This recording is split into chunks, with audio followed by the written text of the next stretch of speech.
Hello dear student. तो chemical kinetics का lecture number 9 हम लोग स्टार्ट कर रहे हैं। तो इस लेक्चर में हम लोग मैकेनिज्म ऑफ रिएक्शंस के बारे में डिस्कस करेंगे, ठीक है ना।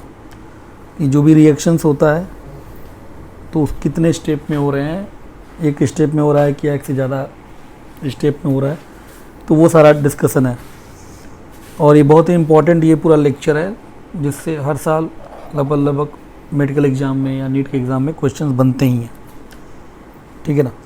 तो on the basis of mechanism of reaction और क्लासिफाइड इनटू 2 कैटेगरी। रिएक्शन को 2 कैटेगरी हम लोग क्लासीफाई करते हैं मैकेनिज्म के बेसिस पे। पहला जो पार्ट है सिंपल रिएक्शन, या इसका दूसरा नाम है सिंगल स्टेप रिएक्शन या एलिमेंट्री रिएक्शन, और दूसरा का नाम है कॉम्प्लेक्स रिएक्शन, यानी simple reaction and complex reaction. ये there are 2 type reaction on the basis of mechanism of reaction. पहले स्टार्ट करते हैं हम लोग सिंपल रिएक्शन के बारे में। सिंपल रिएक्शन का दूसरा नाम क्या है? एलिमेंट्री रिएक्शन, या आप यूँ बोलिए सिंगल स्टेप रिएक्शन। तो क्या होता है, जैसे नाम ही बता रहा है, reaction which are completed in a single step is known as simple reaction. ऐसे रिएक्शन जो एक ही स्टेप में क्या हो जाए, कंप्लीट हो जाए, उनको हम बोलते हैं सिंपल रिएक्शन या सिंगल स्टेप रिएक्शन या elementary reaction. Does not involve any intermediate, यानी कि अगर ए से बी बन रहा है तो ये एक ही स्टेप में बन रहा है, बीच में कुछ भी इंटरमीडिएट मतलब क्या, कि रिएक्टेंट और प्रोडक्ट के बीच में अगर कोई चीज़ बनता है उसको बोलते हैं इंटरमीडिएट। तो जब एक ही स्टेप में बन रहा है तो इंटरमीडिएट इसमें फॉर्म नहीं होगा। इंटरमीडिएट हमेशा फॉर्म होते हैं इन कॉम्प्लेक्स रिएक्शन, है ना। तो सिंपल रिएक्शन में कोई भी इंटरमीडिएट फॉर्म नहीं होता है। पोटेंशियल एनर्जी डायग्राम में कि इधर ये पोटेंशियल एनर्जी है और ये क्या है, रिएक्शन कोऑर्डिनेट के बीच में डायग्राम है। तो ये क्या है, रिएक्टेंट है, यहाँ क्या प्रोडक्ट है। तो यहाँ ये एनर्जी ऑफ रिएक्टेंट हो गया और ये क्या हो गया बेटा, एनर्जी ऑफ प्रोडक्ट है। और बीच में क्या होता है, ट्रांजिशन स्टेट, है ना। ट्रांजिशन स्टेट हम लोगों ने पहले भी डिस्कस किया था। तो इसको ट्रांजिशन स्टेट, है ना, कि जहाँ पे रिएक्टेंट आपस में कोलाइड करके प्रोडक्ट में कन्वर्ट होते हैं, तो उसको कहते हैं ट्रांजिशन स्टेट, जिसकी एनर्जी सबसे मैक्सिमम होती है, ठीक है।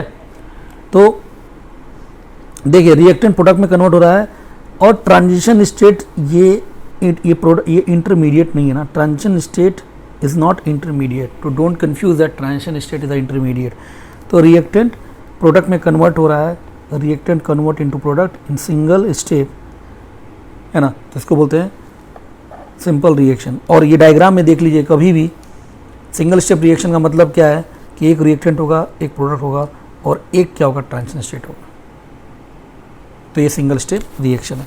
फिर for elementary reaction we can define molecularity of reaction. Elementary मतलब सिंपल रिएक्शन ही की बात कर रहे हैं हम लोग, कि इसके लिए हम लोग मॉलिक्युलरिटी डिफाइन करते हैं। मॉलिक्युलरिटी और ऑर्डर हम लोगों ने पहले भी डिस्कस किया था। क्या होता है मॉलिक्युलरिटी? मॉलिक्युलरिटी क्या होता है, तो it is equal to number of molecule which makes transition state or activated complex. इसका एक और नाम है, ट्रांजिशन स्टेट का एक और नाम क्या है बेटा, एक्टिवेटेड कॉम्प्लेक्स। क्या नाम है बेटा, एक्टिवेटेड कॉम्प्लेक्स। तो क्या होता है कि it is equal to number of molecule, कि ट्रांजिशन स्टेट पर कितने मॉलिक्यूल हैं। अगर 2 मॉलिक्यूल अटैच हैं तो मॉलिक्युलरिटी 2 होगी, 3 मॉलिक्यूल अगर अटैच हैं तो मॉलिक्युलरिटी आपकी 1 होगी।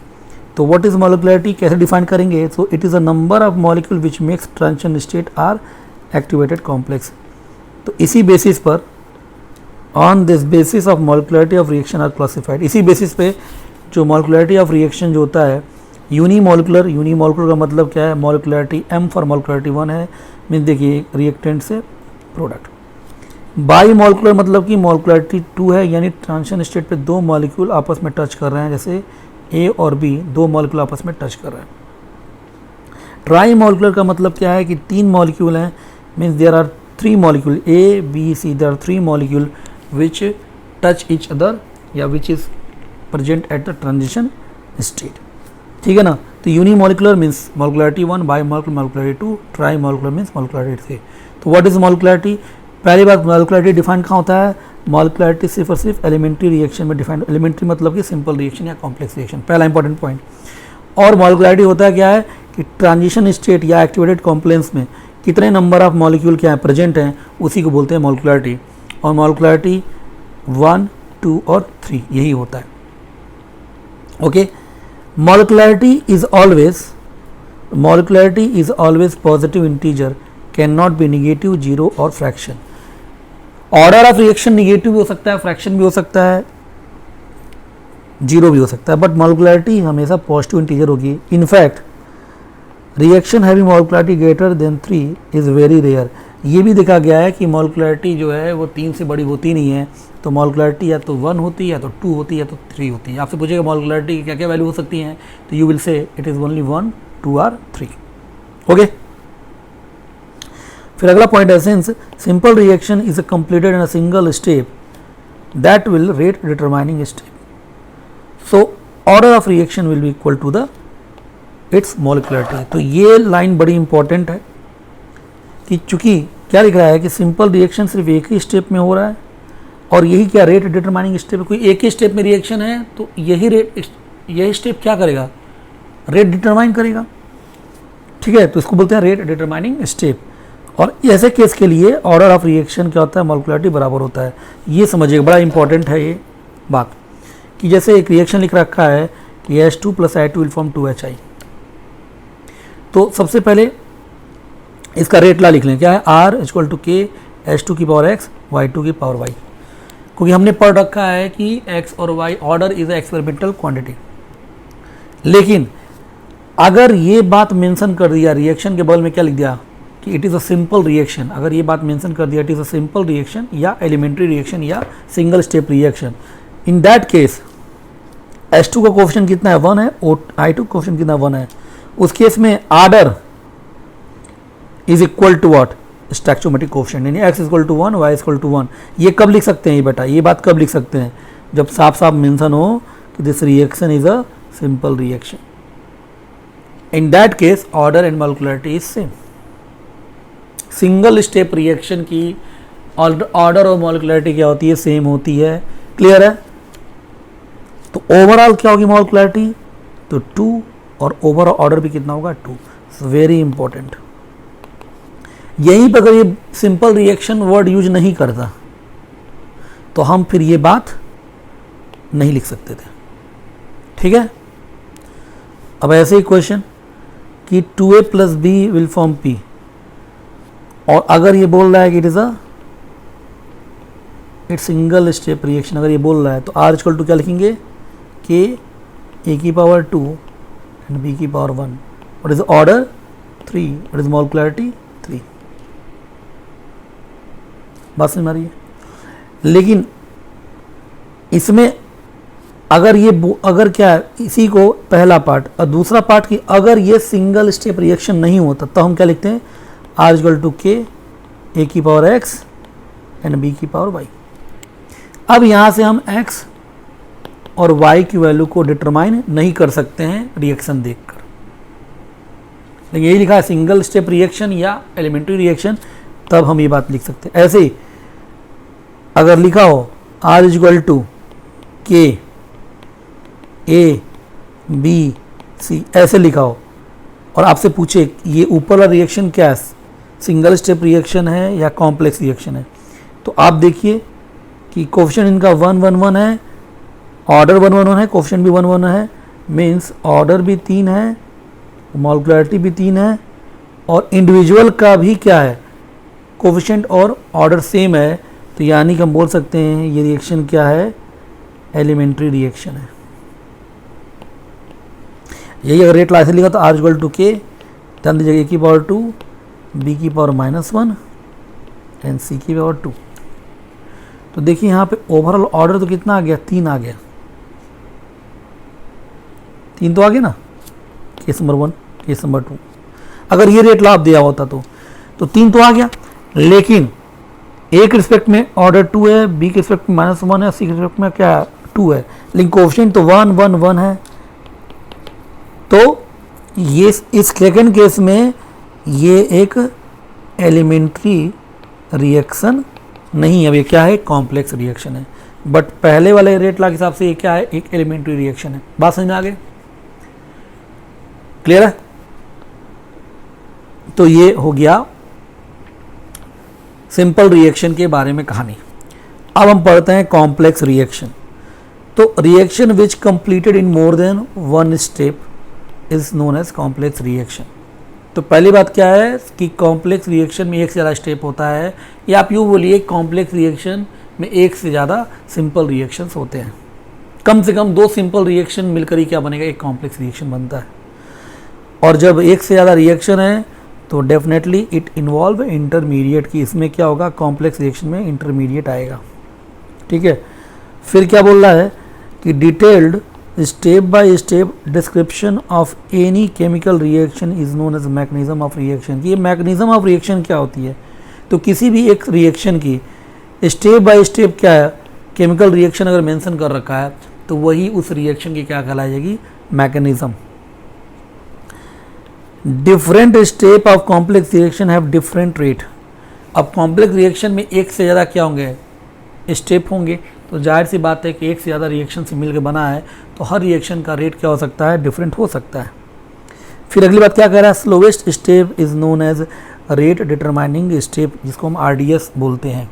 यानी अगर मान लो कि एक से ज़्यादा अगर रिएक्शन है तो उनमें से जो सबसे स्लोवेस्ट स्टेप होगा वही रिएक्शन के रेट को क्या करेगा, डिटरमाइन करेगा, क्योंकि वो सबसे स्लो है।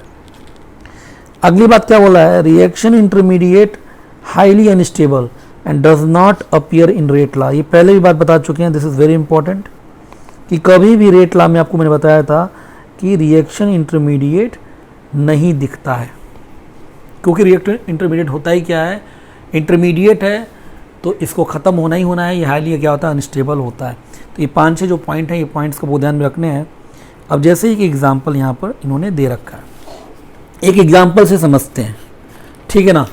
सबसे पहले चीज़ कि आप यहाँ पर देखिए कि देयर यहाँ पर क्या किसके बीच में ग्राफ है, फिर वही पोटेंशियल एनर्जी और रिएक्शन कोऑर्डिनेट के बीच में ग्राफ है। अब अगर मान लीजिए कि कोई कॉम्प्लेक्स रिएक्शन है तो इसमें देखिए कौन रिएक्टेंट कौन प्रोडक्ट, तो देखिएगा ध्यान से कि ये A है, ये B है, C और D है। तो जिसमें से A आपका रिएक्टेंट है और D क्या है, प्रोडक्ट है, और ये B और C क्या इंटरमीडिएट है। अब देखिए, आप ध्यान से देखिएगा कि एक सिंपल रिएक्शन में एक ट्रांजिशन स्टेट होता है, there are 3 transition state means there are this is a 3 step reaction. यानी कि कॉम्प्लेक्स रिएक्शन जो है उसमें ये A से D बन रहा है, ये कॉम्प्लेक्स रिएक्शन हो गया। लेकिन अगर इसका मैकेनिज्म लिखिए, what is the meaning of mechanism, कि सिंगल स्टेप, तो पहला स्टेप जो है वो क्या है, A से बना B, ठीक है। दूसरा जो स्टेप है वो आप देख रहे हैं क्या बन रहा है बेटा, B से बन रहा है C, और तीसरे स्टेप में C से बन रहा है D। तो single first step, second step, 3 step, तो 3 स्टेप से, और ये हर स्टेप क्या है, सिंगल स्टेप रिएक्शन है, सिंपल रिएक्शन है। इतनी बात समझ में आ गया, कोई दिक्कत? तो ये आपके 3 आपके क्या है, स्टेप में है। तो ये जो A से D बना ये कॉम्प्लेक्स रिएक्शन है, जो कि 1 2 3 ये क्या है, सिंगल स्टेप रिएक्शन से मिलकर बना हुआ है, ठीक है ना। तो कॉम्प्लेक्स रिएक्शन का हर एक स्टेप क्या होता है, एक एलिमेंट्री स्टेप होता है, ठीक है। और अभी मैंने पढ़ा कि जब अगर एलिमेंट्री है तो हर एक का क्या मैं रेट लॉ लिख सकता हूँ। जैसे R यहाँ क्या लिखूँगा, R इक्वल टू, मान लो इसका रेट कांस्टेंट K1 है, इसका K2 है, इसका K3, क्या लिखूँगा, K1 इंटू A। ऐसा क्यों लिख रहा हूँ, क्योंकि एलिमेंट्री रिएक्शन के केस में मॉलिक्यूलरिटी और ऑर्डर क्या होता है, सेम होता है। तो R इक्वल टू इसका क्या लिख सकता हूँ बेटा, ये R1 हो गया, ये R2 क्या हो जाएगा, K2 इंटू B, R3 क्या होगा, K3 इंटू C। अच्छा, मॉलिक्यूलरिटी डिफाइन करूँ तो पहले स्टेप की मॉलिक्यूलरिटी 1, दूसरे की भी कितनी है 1, तीसरे की भी है क्या है 1, क्योंकि ये सिंगल स्टेप रिएक्शन है और मॉलिक्यूलरिटी और ऑर्डर क्या होंगे, सिंगल स्टेप रिएक्शंस के क्या होते हैं, बराबर होते हैं, ठीक है। ऑर्डर भी अगर मैं डिफाइन करूं, हर एक स्टेप का ऑर्डर क्या होगा, तो भी 1 1 1, क्योंकि मॉलिक्यूलरिटी और ऑर्डर क्या होते हैं, सेम होते हैं for the single step reaction. और सिंगल स्टेप रिएक्शन है तो डायरेक्ट हम उसका रेट लॉ लिख सकते हैं, ठीक है ना। इतना समझ में आ गया। लेकिन कोई मुझसे पूछे कि नहीं भाई इसका रेट ला बताइए, इस कॉम्प्लेक्स रिएक्शन का रेट ला या कॉम्प्लेक्स रिएक्शन की मॉलिक्युलरिटी बताइए, तो वही बात आगे मैं डिस्कस करने जा रहा हूँ। पहले इतनी बात समझ में आ गया। तो 3 ट्रांजिशन स्टेट दिख रहा है बेटा, मीन्स ये 3 स्टेप से बन रहा है। 4 ट्रांजिशन स्टेट लिखता तो मतलब कि इसमें 4 सिंगल स्टेप होते हैं। एक ट्रांजिशन स्टेट है मतलब एक ही सिंगल स्टेप है, तो वो कैसा हो जाएगा, वो दैट इज एलिमेंट्री रिएक्शन। और एक से ज़्यादा ट्रांजिशन दिख रहा है स्टेट, यानी कि इसमें एक से ज़्यादा सिंगल स्टेप रिएक्शन है, यानी कि ये कॉम्प्लेक्स रिएक्शन। अब इसमें इंटरमीडिएट कौन है, तो दिख रहा है कि ये रिएक्टेंट स्टार्टिंग में और ये लास्ट वाला बिल्कुल क्या प्रोडक्ट होता है, और बीच में सब क्या कहलाते हैं, इंटरमीडिएट। और मैंने बताया था इंटरमीडिएट कभी भी फाइनली कॉम्प्लेक्स रिएक्शन के रेट लॉ में नहीं दिखता है, कॉम्प्लेक्स रिएक्शन के रेट लॉ में नहीं दिखता है। कोई इंटरमीडिएट रिएक्शन ख़त्म होने तक पूरी तरह से ख़त्म हो जाता है। तो ये बात इतना तक क्लियर। अब वही सब बात लिख रहा है क्या, कि each step of any complex reaction is elementary step, यही तो मैंने लिखा। Overall molecularity of any complex reaction is not defined, this is very important point. Complex reaction का, ये जो कॉम्प्लेक्स रिएक्शन है इसका ओवरऑल मॉलिक्युलरिटी डिफाइंड ही नहीं होता है, ध्यान रखना। मॉलिक्युलरिटी हमेशा डिफाइंड ही किसकी होती है, सिंगल स्टेप रिएक्शन की, क्योंकि मॉलिक्युलरिटी डिफाइंड ही होती है ट्रांजिशन स्टेट, और हर एक स्टेप रिएक्शन का एक अलग ट्रांजिशन स्टेट होता है। तो एकदम बिल्कुल याद रखिएगा कि किसी भी कॉम्प्लेक्स रिएक्शन की ओवरऑल मॉलिक्युलरिटी डिफाइंड नहीं होती। जैसे मुझसे कोई बोलेगा ए से डी कॉम्प्लेक्स रिएक्शन की मॉलिक्युलरिटी क्या होगी, आप बोलोगे नॉट डिफाइंड, लेकिन इनके हर एक जो सिंगल स्टेप जो रिएक्शंस हैं, जो मैकेनिज्म के अंदर लिखा है, इसकी हम मॉलिक्युलरिटी क्या कर सकते हैं, डिफाइन कर सकते हैं। वही लिख रहा है फिर बाद में क्या, कि we can define molecularity of each step separately, हर एक स्टेप की मॉलिक्युलरिटी डिफाइन कर सकते हैं, ठीक है ना। Overall order of any complex reaction is the order of rate determining step. और यही चीज़ आगे हम लोग यहाँ पे पढ़नी है कि ओवरऑल ऑर्डर हम क्या कर सकते हैं, किसी भी कॉम्प्लेक्स रिएक्शन का डिफाइन कर सकते हैं, और वो डिफाइन किससे करते हैं, RDS यानी कि रेट डिटरमाइनिंग स्टेप से। अब यहाँ पर क्या होगा कि यहाँ पर 3 स्टेप हैं, इसके आगे जरूर लिखा होगा इन तीनों में से कि दिया होगा, जैसे यहाँ लिख दिया होगा कि step 1 is a RDS means slow step. तो स्टेप 1 से हम क्या करेंगे, ऑर्डर ऑफ निकालेंगे, या हो सकता है कि स्टेप 1 ना दे के स्टेप 3 को RDS दे दिया जाए। तो कोई ना कोई एक स्टेप जरूर लिखा होगा RDS या स्लो स्टेप, तभी हम ऑर्डर डिफाइन करेंगे। तो अब इस पर हम लोग क्वेश्चंस करते हैं। पहले यहाँ तक बात क्लियर हो गया, इंपॉर्टेंट बात है सारे। अब हम लेकर चलते हैं क्या, केस 1। केस 1 क्या है, जब RDS आपको क्या हो, given. RDS means rate determining step. अब इस केस 1 में फर्दर एक केस है कि जो RDS involve A only reactant, कि रेट डिटरमाइनिंग स्टेप में सिर्फ और सिर्फ क्या हो, रिएक्टेंट हो। फॉर एग्जांपल एक क्वेश्चन है कि 2A + 3B will form A2B3। ये एक क्या है, कॉम्प्लेक्स रिएक्शन। ये कॉम्प्लेक्स रिएक्शन क्यों है, क्योंकि इसका मैकेनिज्म देखिए, इस मैकेनिज्म में 3 स्टेप हैं। 3 स्टेप का मतलब क्या है कि this is a complex reaction. और ऐसे आपको ये दिया रहेगा कि ऊपर एक क्वेश्चन, नीचे मैकेनिज्म। मैकेनिज्म में साफ साफ लिख रहा है, देखिए पहले स्टेप में क्या लिख रहा है, A + B will form AB, AB + B will form AB2, AB2 + AB will form A2B3। और इसका रेट कांस्टेंट K1, K2 और K3, 3 स्टेप है। हर स्टेप के आगे लिख रखा है, पहला स्लो है, बाकी 2 फास्ट हैं। जो स्लो है मीन्स यही आपका क्या है, RDS रेट डिटरमाइनिंग स्टेप। अच्छा, पहला तो मैं अगर आपसे बोलूँ कि आपसे मैं अगर इसमें क्वेश्चन पूछूं कि बोला, पहला क्वेश्चन बोल रहा है कि सबके क्या लिखो, हर एक रिएक्शन के रेट लॉ लिखो। तो पहला स्टेप का रेट लॉ क्या होगा, R1 = K1 A × B। दूसरे का रेट लॉ क्या होगा, K2 AB × B। तीसरे रिएक्शन का रेट लॉ क्या होगा, K3 AB2 × B × A। ठीक है ना, क्योंकि सब सिंगल स्टेप रिएक्शन है। फिर बोले कि नहीं भाई इनकी मॉलिक्युलरिटी लिखो, तो मॉलिक्युलरिटी क्या होगी, पहले की कितनी होगी, 2 मॉलिक्यूल हैं, 2 और इसकी क्या होगी, 3। अगर ऑर्डर पूछ दे हर एक स्टेप का तो वो भी 2 और 3। इतना तो समझ में आ गया। तो रेट लॉ भी आपने लिख दिया, मॉलिक्युलरिटी भी बता दी और सबका ऑर्डर भी बता दिया हर एक स्टेप का, ठीक है ना। तो ये तो सिंपल बात होगी। लेकिन अब आपसे जो क्वेश्चन पूछ रहा है, जो मेन है, वो पूछ क्या रहा है, what is the overall molecularity of complex reaction. Complex reaction की मॉलिक्युलरिटी पूछ रहा है तो आप क्या लिखेंगे, नॉट डिफाइंड। कॉम्प्लेक्स रिएक्शन की मॉलिक्युलरिटी हम डिफाइंड ही नहीं कर सकते, ठीक है ना। अब देखिए इसके बाद से अब आपसे ई पूछ रहा है कि that is the rate law of complex reaction. Complex reaction का रेट लॉ, तो अब ये अब यहाँ से पहला इंपॉर्टेंट जो क्वेश्चन बना कि कॉम्प्लेक्स रिएक्शन इसका रेट लॉ बताइए। आपने इंडिविजुअल सबका तो रेट लॉ लिख दिया, तो कॉम्प्लेक्स रिएक्शन का रेट लॉ कैसे निकलेंगे, तो कहाँ से लिखते हैं, तो हमेशा जो रेट लॉ स्टार्ट करते हैं किससे, आरडीएस से। स्लोवेस्ट स्टेप का रेट लॉ कितना है, तो that is R is equal to K1 A into B. तीनों के रेट लॉ हैं, बट हमें किसका रेट लॉ लेकर हमेशा लिखना होता है, तो सबसे स्लोवेस्ट स्टेप या रेट डिटरमाइनिंग स्टेप का। सबसे स्लोवेस्ट स्टेप ही क्या करती है, ओवरऑल रिएक्शन की रेट को डिफाइन करता है।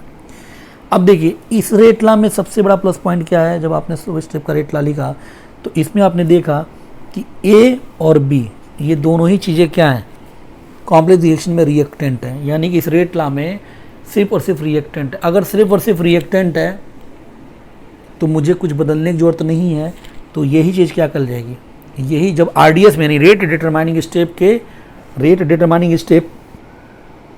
रेट लॉ में अगर सिर्फ और सिर्फ रिएक्टेंट है तो यही क्या हो जाएगा, this will become the rate law of the complex reaction. तो आपसे पूछेगा क्वेश्चन क्या है कि what is the rate law of the complex reaction, your answer is R equal to K1 A into B.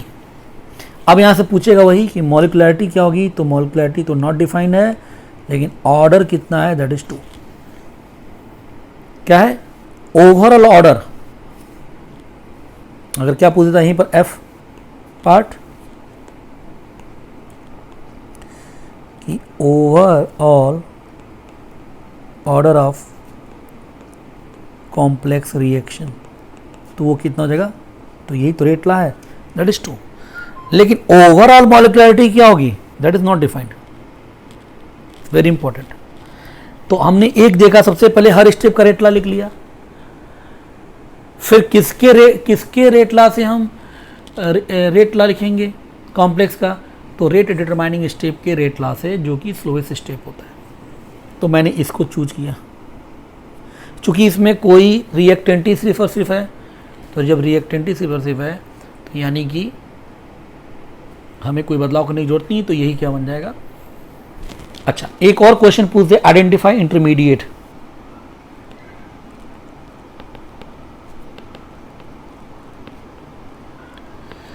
कि इसमें इंटरमीडिएट कौन कौन है, तो इंटरमीडिएट कौन कौन होगा भैया, तो ए बी और A2 B3 को छोड़ के बाकी सब इंटरमीडिएट है। तो ए बी इंटरमीडिएट, AB2 भी इंटरमीडिएट, बाकी क्या बचा है, A B AB और A2 B3। तो यहाँ इंटरमीडिएट कौन होगा, तो आंसर होगा एक तो AB है और एक क्या है, AB2 है। यहाँ तो समझ में आ गया। अब केस 2 करते हैं। केस 2 में क्या कर रहा है कि RDS involve reactant and intermediate. ये अगर रेट डिटरमाइनिंग स्टेप में रिएक्टेंट के साथ साथ इंटरमीडिएट भी आ जाए तब क्या करेंगे, तो if RDS involve intermediate then we have to express intermediate in terms of reactant or product from the given reaction. ये वही बात कह रहा है कि कभी भी रेट लॉ में कॉम्प्लेक्स रिएक्शन के रेट लॉ में कॉम्प्लेक्स रिएक्शन के रेट लॉ में इंटरमीडिएट कभी भी नहीं होगा, दैट इज द पॉइंट। अब देखो सेम क्वेश्चन मैंने उठाया है ऊपर वाला ही, 2A + 3B will form A2 B3, और देखिए वही स्टेप है, A + B will form AB + B will form AB2। लेकिन इस बार थोड़ा देखिए मैंने स्टेप चेंज कर दिया। पहली बार में फर्स्ट स्लो था, इस बार में पहला फास्ट है, दूसरा स्लो है, तीसरा फास्ट है, यानी इस बार RDS कौन है, सेकेंड इज RDS। तो अगर कोई मुझसे पूछे सबका रेट ला लिखिए तो R1 इक्वल टू क्या होगा, ठीक है लिख सकते हैं। अब सीधे मैं क्या, मेरा क्वेश्चन क्या है कि ना रेट ला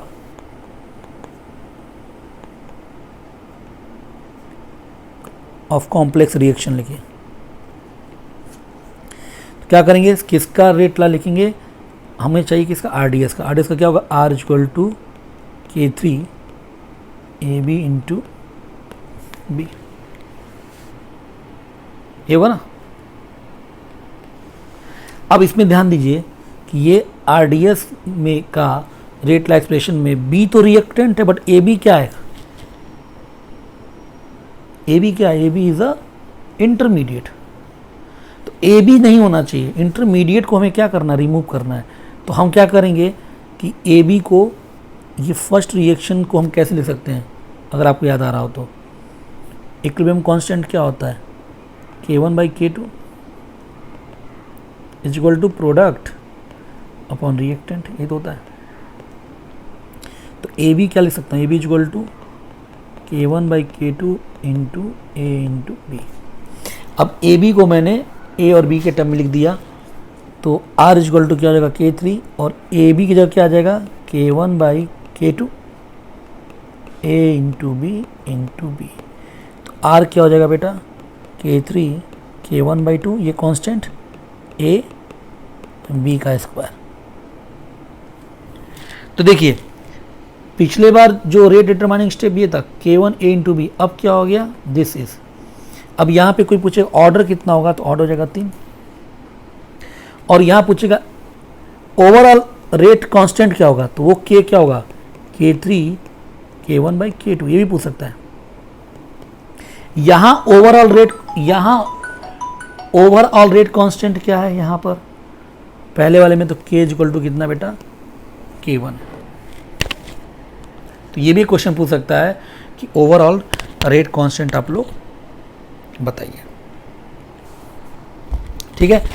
तो आप देखिए सेम क्वेश्चन है, बस डिफरेंस क्या हो गया कि मैंने बस RDS चेंज कर दिया, फर्स्ट से मैंने सेकेंड कर दिया RDS, तो इंटरमीडिएट आ गया।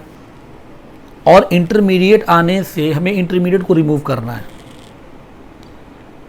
और इंटरमीडिएट को रिएक्टेंट और प्रोडक्ट के टर्म में लिखना है। तो हमने लिखा, लिखते ही ये रेट ला आ गया, ऑर्डर 3 आ गया, और इफेक्टिव रेट कांस्टेंट क्या हो गया, K3 K1/K2 हो गए। तो इसी तरह के क्वेश्चंस होंगे। तो ये 2 कैटेगरी, और यही हमारे लिए इम्पोर्टेंट है JEE मेंस और एडवांस सभी पॉइंट ऑफ व्यू के लिए, ठीक है, नीट के लिए। अब एक और क्वेश्चन करते हैं, O2 O3 will form 3O2, mechanism दे रखा है बेटा, ऐसे दिया होगा, क्वेश्चन इस तरह से दिया होगा कि O3 से बना O2 + O, ये फास्ट है, O + O3 बनाया O2, ये स्लो है। तो ये 2 स्टेप में रिएक्शन, तो पहली बात ये कॉम्प्लेक्स रिएक्शन हो गया। और इसमें से RDS कौन होगा, तो स्लो ही क्या होता है, RDS होता है। बोला कि इफेक्टिव और ऑर्डर ऑफ रिएक्शन बताइए, तो किससे लिखेंगे, रेट लॉ किससे लिखेंगे, तो R इक्वल टू RDS का K3 O इंटू O3।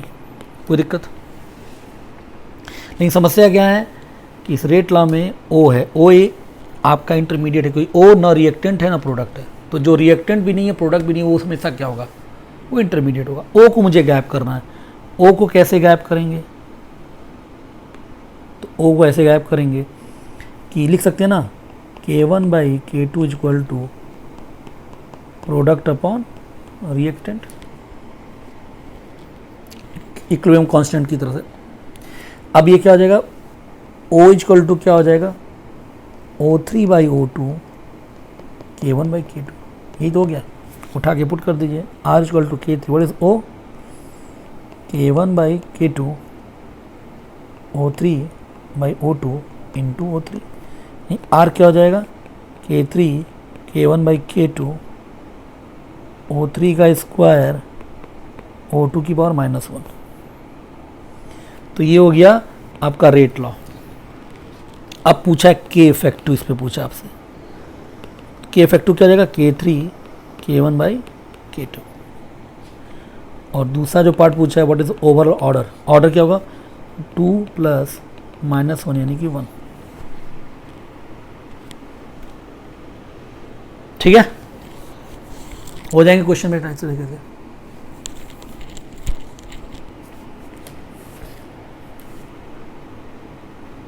तो इसी तरह के क्वेश्चन आपके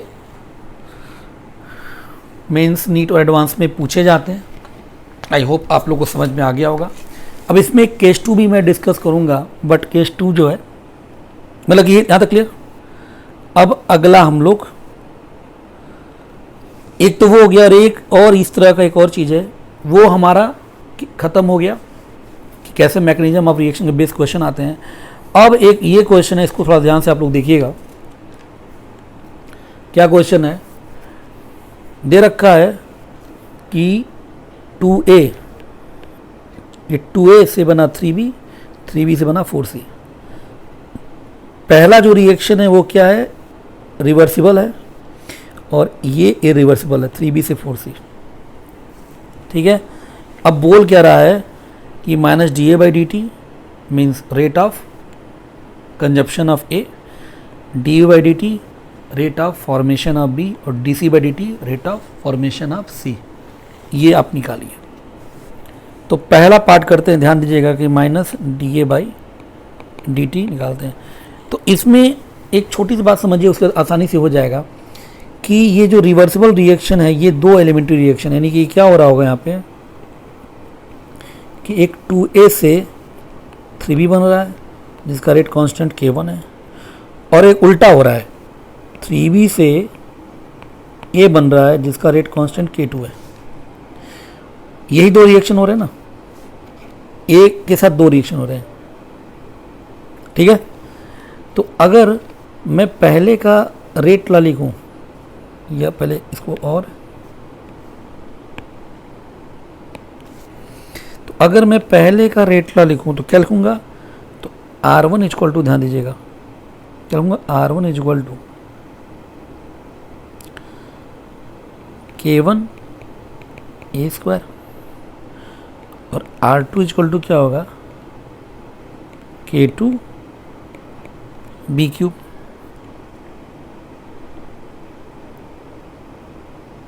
कोई दिक्कत? ओके, अब ये तो A का कंजप्शन है पहला रिएक्शन, और दूसरे में A का क्या फॉर्मेशन है। बात समझ आ रही है ना। और ये K1 क्या है, किसके रिस्पेक्ट में है, तो मुझे तो भाई एक रिस्पेक्ट में चाहिए।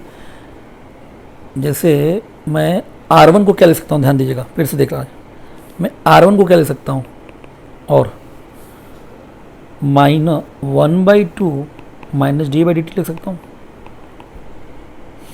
दूसरे में R2 क्या है, A का प्रोडक्शन है, ठीक है, जगह 1/3 dA/dt, और मुझे क्या चाहिए -dA/dt, तो -dA/dt क्या होगा पहले के हिसाब से 2R1,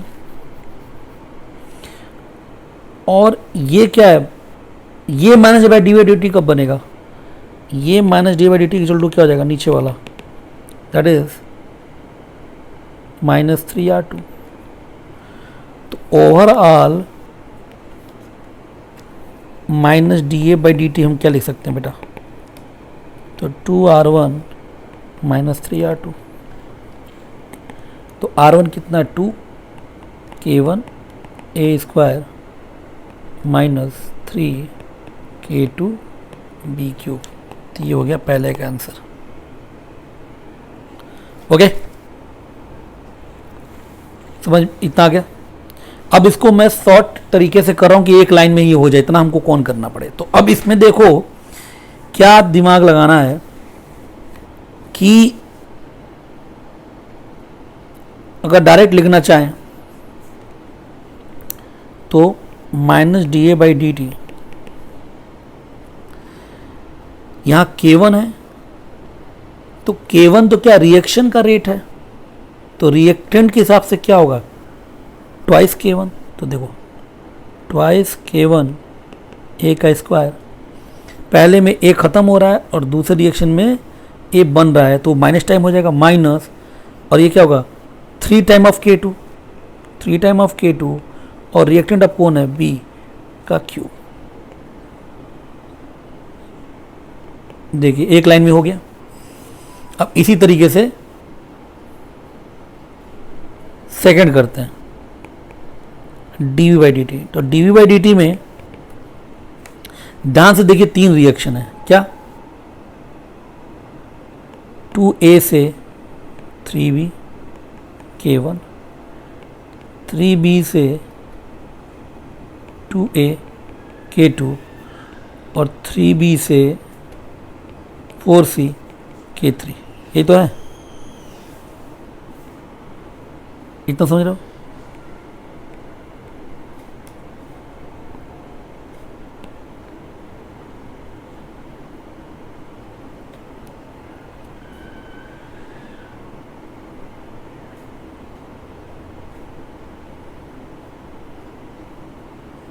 ठीक है ना। तो अब ये यहाँ पर 3 स्टेप हैं, तो कैसे लिखना है, डीवी फॉर्मेशन है, तो फॉर्मेशन कहाँ कहाँ है, यहाँ फॉर्मेशन है और 2 जगह तो कंजप्शन है। तो क्या लिखेंगे बेटा, देखिए ध्यान से, इसके लिए क्या होगा, तो ये मल्टीप्लाई हो जाएगा सबसे। तो क्या लिखेंगे, देखो 2K1 ए का स्क्वायर माइनस क्या 3K2 बी का क्यूब माइनस 3K3 बी का क्यूब। यहाँ माइनस क्यों लगा इन दोनों में, क्योंकि इसमें बी खत्म हो रहा है इन 2 रिएक्शंस में, और पहले रिएक्शन में बी बन रहा है, और d/dt मतलब बनने की बात हो रही है, समझ में आ रहा है। अब तीसरा dC/dt, तो C का तो सिर्फ एक ही रिएक्शन है, क्या 3B K3 will form 4C। तो इसका क्या लिखेंगे, तो 3K3 B का क्यूब। समझ में आ गया। अब ऐसे ही अब अगला क्वेश्चन आप लोग करेंगे। तो देखिए ए वाला लिखते हैं, ए वाला माइनस dA/dt, ए के रिएक्शन लिख लो पहले क्या क्या है, तो 2A से बनेगा B K1 और B से बना 2A K2। माइनस dA/dt मतलब यहाँ पर ए ख़त्म होना चाहिए, तो ख़त्म होने वाला पॉजिटिव, तो ये ख़त्म हो रहा है, तो क्या लिखेंगे बेटा, ये तो 1 है यहाँ पर, तो K2 into B minus 2K1 ए का स्क्वायर, रिएक्टेंट तो यही दोनों है ना, कोई दिक्कत। दूसरा dV/dt, अब dV/dt में देखिए कितने रिएक्शन है, तो 5 रिएक्शन है। पहला B से बना 2A, एक K2 है, 2A से बना B, ये K1 है, B से बना 2C, ये K3 है, B से बना 3D, यहाँ K4 लिखा है, और B से बना E, यहाँ K5 है। 5 रिएक्शन है जिसमें से B बनना पॉजिटिव है, तो कहाँ कहाँ से B बन रहा है, सिर्फ एक से, बाकी सब में B खत्म हो रहा है। तो क्या लिखेंगे, तो यहाँ लिखेंगे 2K1 ए का स्क्वायर, बाकी सब माइनस हो जाएगा, minus K2B minus K3B minus K4B minus K5B sorry, ठीक है। अब dC/dt, तो dC/dt C बनने का सिर्फ एक ही रिएक्शन है, क्या B से बना 2C K3, तो ये क्या होगा K3B। dD/dt, B से बना 3D, एक ही रिएक्शन तो है, तो क्या हो जाएगा K4B और B से बना E, d/dt क्या होगा, E बनने का की रिएक्शन है और वो क्या जाएगा K5 इंटू बी। ओके बेटा, कर लेंगे क्वेश्चन।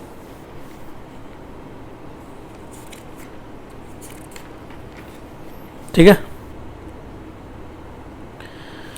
अब एक क्वेश्चन और देख लेते हैं। क्या लिख रहा है, an exothermic chemical reaction occurring in 2 step. लिख रहा है कि एक्सोथर्मिक रिएक्शन है और 2 स्टेप में हो रहा है। पहला स्टेप क्या है, A B plus X slow है और एक है एक्स से बना ए बी, ये क्या है फास्ट है। ओके, तो यानी कि पहले क्या है लिख लेते हैं कि A plus B will form X, पहला स्टेप है, और एक्स से बना ए बी दूसरा स्टेप है। ये स्लो है और ये फास्ट है। ओवरऑल रिएक्शन क्या होगा, तो A plus B will form A B. तो इसमें इंटरमीडिएट कौन है, तो पहली बार इंटरमीडिएट एक्स है और दोनों ही क्या है एक्सोथर्मिक है। यानी यहाँ भी डेल्टा एच क्या है लेस देन 0, यहाँ भी डेल्टा एच क्या है लेस देन 0 है। तो बेटा देखो ये सिंगल स्टेप रिएक्शन नहीं है, यहाँ पे 2 ट्रांजिशन स्टेट होंगे, तो सेकेंड तो कभी होगा ही नहीं।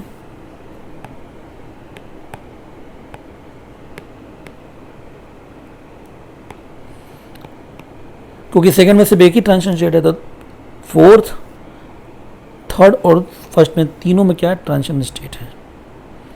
तीनों में एक्स इंटरमीडिएट भी है, ए प्लस बी आपका रिएक्टेंट भी है, तो इस हिसाब से सब सही हो गया। लेकिन अब वो बोल रहा है कि दोनों स्टेप एक्सोथर्मिक है। एक्सोथर्मिक कब होगा, एक्सोथर्मिक का मतलब ये है कि अगर हम ऐसे डायग्राम बना रहे हैं इस तरीके से, ऐसा बनाएंगे, अगर ये रिएक्टेंट ये प्रोडक्ट है, प्रोडक्ट अगर नीचे है तो ये क्या होगा एक्सोथर्मिक रिएक्शन। और अगर ऐसा डायग्राम होगा, ये प्रोडक्ट ये रिएक्टेंट, प्रोडक्ट अगर ऊपर है तो ये क्या होगा पॉजिटिव, तो ये हो जाएगा इंडोथर्मिक। ओके, तो अब देखना है कि दोनों स्टेप हमारे क्या होने चाहिए एक्सोथर्मिक। तो कब होगा, तो आपको दिख रहा है जो पहला जो स्टेप है ये नीचे और ये ऊपर है, तो पहला स्टेप यहाँ क्या हो गया, ये डेल्टा एच ग्रेटर देन 0, ये इंडोथर्मिक हो गया। और दूसरा क्या है एक्सोथर्मिक, तो ये तो होगा नहीं। इसमें क्या है, अगेन पहला क्या है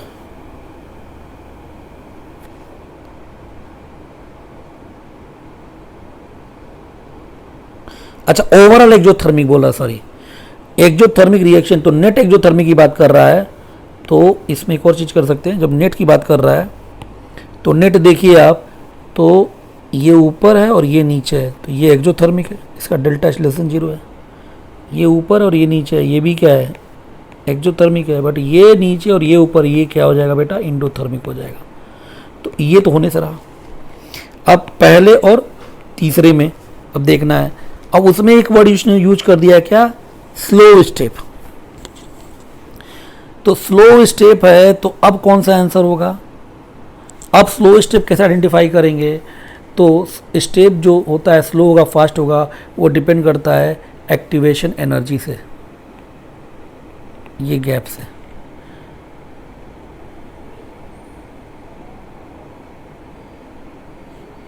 ठीक है, तो आप ये देखिएगा कि यहाँ जो है ये स्टेप स्लो है, तो ये स्लो है मतलब कि यहाँ देखिए ध्यान से कि यहाँ पर ये एक्टिवेशन एनर्जी बहुत ही ज़्यादा है और यहाँ एक्टिवेशन एनर्जी क्या रिलेटिवली कम है। तो एक्टिवेशन एनर्जी जहाँ जितना ही एक्टिवेशन एनर्जी ज़्यादा होगा उतना ही रिएक्शन क्या होगा स्लो होता है। ये तो पढ़ाई रखा आपने आपको, यानी आंसर्स का क्या होगा third. So this is a good question. तो पहला हमने देखा कि नंबर ऑफ ट्रांजिशन स्टेट के हिसाब से सेकंड में एक ही ट्रांजिशन स्टेट है तो गलत हो गया, दो दो सब में है तो फर्स्ट सेकंड फोर्थ में कोई भी हो सकता है। फिर बोला नेक्स्ट रिएक्शन एक्सोथर्मिक होना चाहिए, तो चौथा इंडोथर्मिक है इसलिए चौथा नहीं होगा। फिर पहले तीसरे में अब कैसे करेंगे, तो रिएक्शन का पहला रेट जो रिएक्शन है वो स्लो है, तो स्लो होने का मतलब क्या है एक्टिवेशन एनर्जी ज़्यादा होनी चाहिए। तो थर्ड वाले केस में एक्टिवेशन एनर्जी ज़्यादा है और सेकंड और फर्स्ट वाले केस में एक्टिवेशन एनर्जी कम है, तो आंसर क्या होगा? थर्ड होगा। यहाँ तक क्लियर बेटा, समझ में आ रहा है?